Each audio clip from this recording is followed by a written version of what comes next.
It's 95.5 KLOS, Southern California's best rock, and 95.5 KLOS.com. Stu here at the rehearsal for The Groove Remains the Same. I keep wanting to say retains the name, and I don't know why.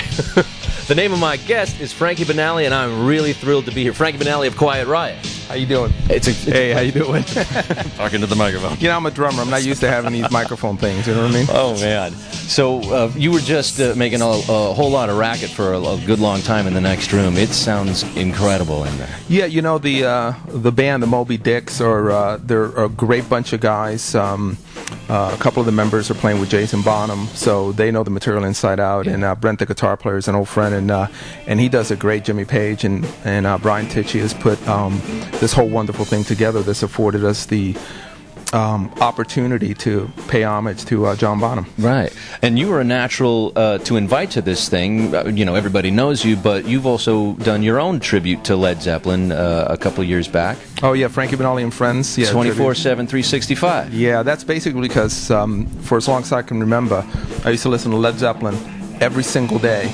I still listen to them every single week, but I used to listen to them every single day, morning till night. So, yeah, they're my favorite. You know, this whole situation is great because the thing that's wonderful about drummers is you can get a whole group of drummers together, and everybody's getting along, and nobody's trying to outdo the next guy, and everybody appreciates the person that played before them or the person that's going to play after them, and that's a wonderful thing.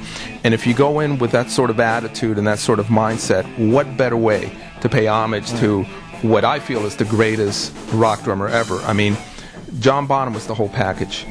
He had power, he had finesse, he had swing for days. There were 3 albums, I think, that were the soundtrack to my life for at least a couple of 2, 3, 4 years. And it was Holy Diver, 4 albums.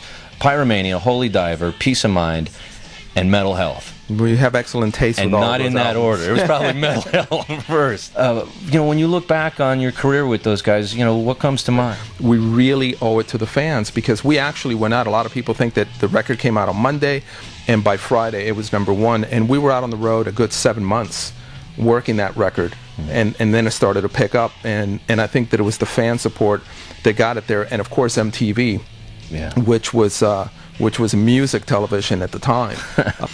You know, we were very lucky. I think that everyone of the genre that came after us, they earned their success.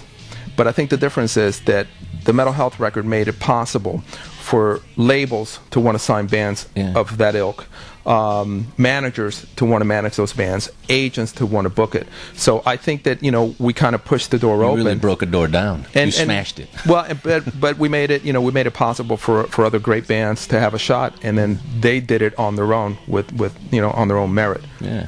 And so many of those guys that are in those bands have come back now full circle, and a lot of those guys are in that next room. Absolutely, and it's great. It's like Old Homes Week or Old Man's Home Week when we go next door, so it's a lot of fun. All right, well, we hope that we can see you at the show. KLOS rock. Thanks for coming by, Frankie Banali, 95.5 KLOS.com.